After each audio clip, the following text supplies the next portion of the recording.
في أفضل الأيام وأنا معاك. Assalamualaikum warahmatullahi wabarakatuh. Alhamdulillahirabbil alamin.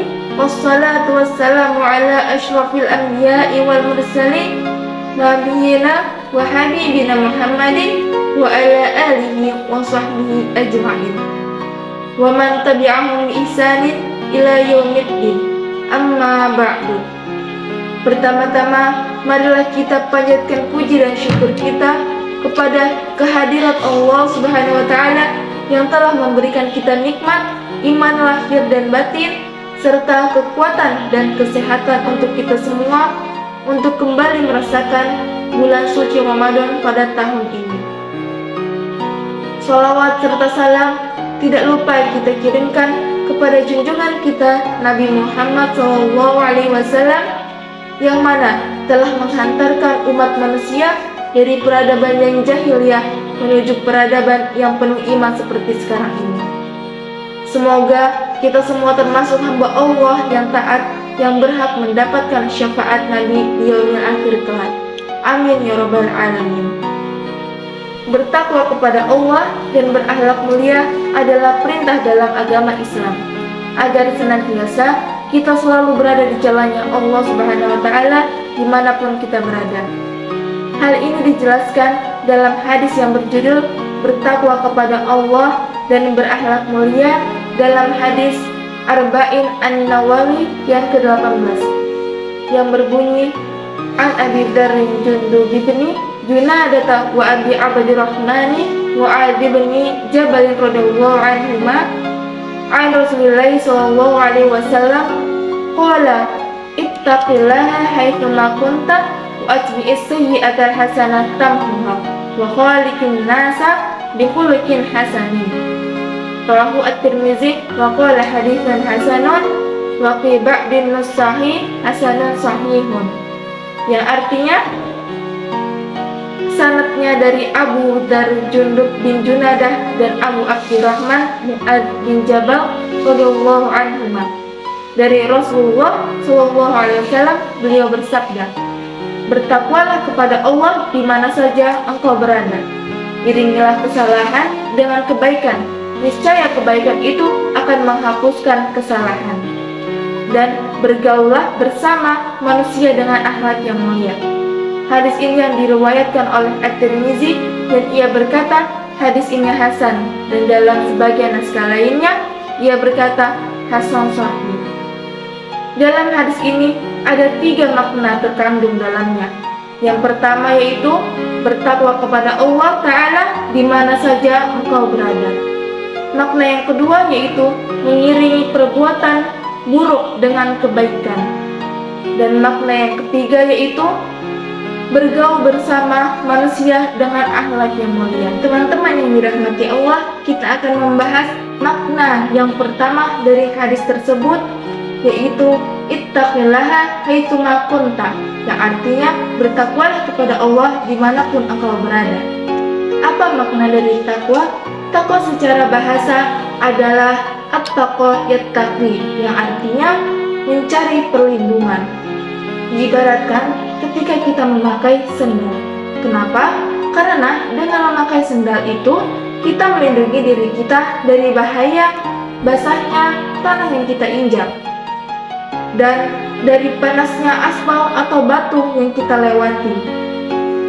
Ketika kita memakai sandal, maka kita telah membuat penghalang antara kaki kita dengan sesuatu yang dikhawatirkan merusak atau menyakiti kaki kita.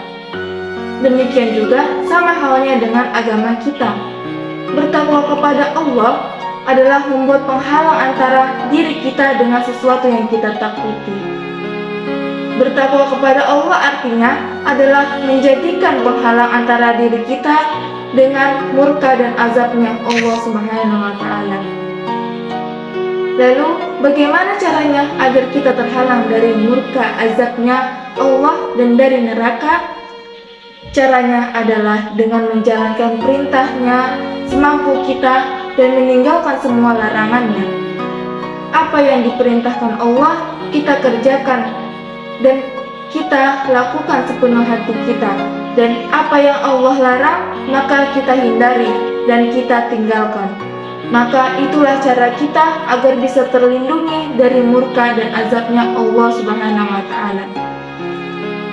Kemudian dari hadis ini Nabi Muhammad SAW menekankan kepada kita agar untuk bertakwa kepada Allah dimanapun kita berada.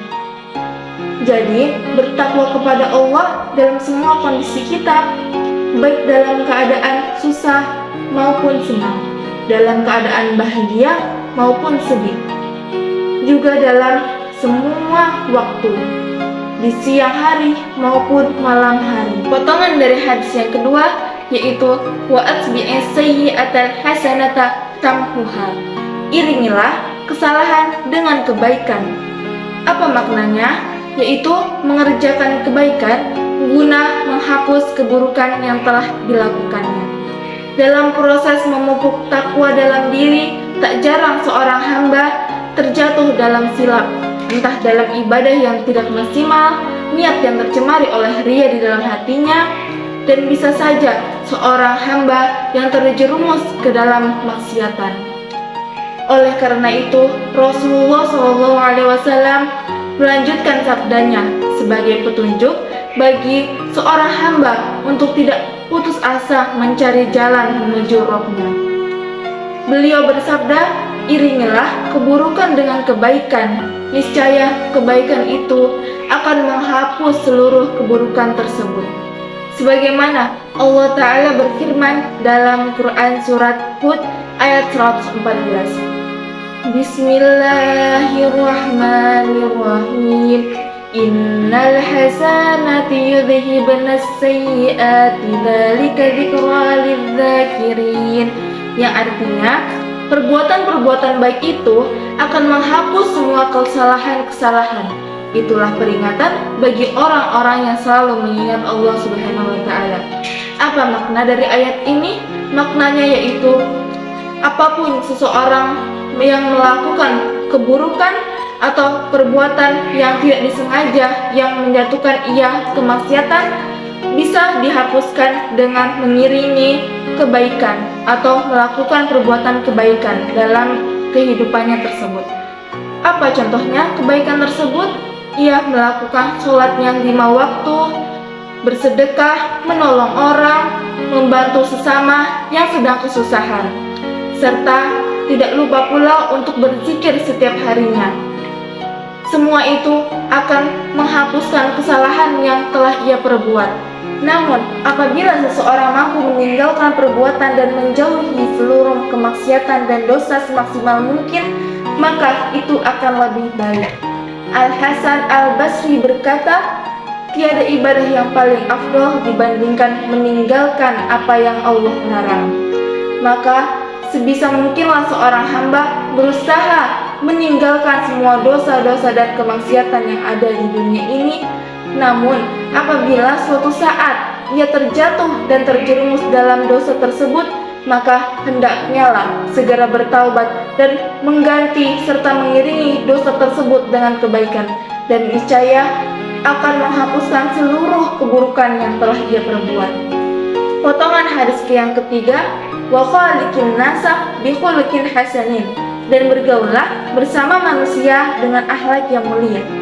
Takwa dan akhlak mulia dapat menghantarkan seseorang hamba ke surga. Rasulullah SAW pernah ditanya, sesuatu apa yang paling banyak memasukkan seseorang ke dalam surga? Maka beliau menjawab, takwa kepada Allah dan akhlak yang mulia. Dalam hadis lain beliau bersabda, aku akan menjamin rumah di tepi surga bagi seseorang yang meninggalkan perdebatan meskipun dia benar. Aku juga menjamin rumah di tengah surga bagi seseorang yang meninggalkan kedustaan meskipun bersifat gurauan. Dan yang ketiga, aku juga menjamin rumah di surga yang paling tinggi bagi seseorang yang berakhlak mulia tersebut.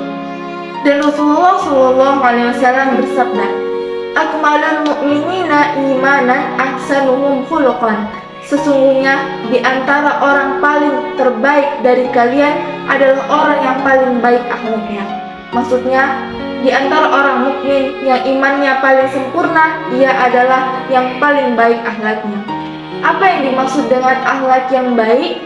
Bahwa akhlak yang baik itu berupa menahan gangguan, menahan amarah, memberi bantuan, dan bersabar terhadap gangguan orang lain. Tidak mengganggu orang lain dan berkorban dalam bentuk memberi bantuan kepada orang-orang yang membutuhkan. Akhlak seorang hamba akan menjadi baik jika ia mengikuti Rasulullah SAW.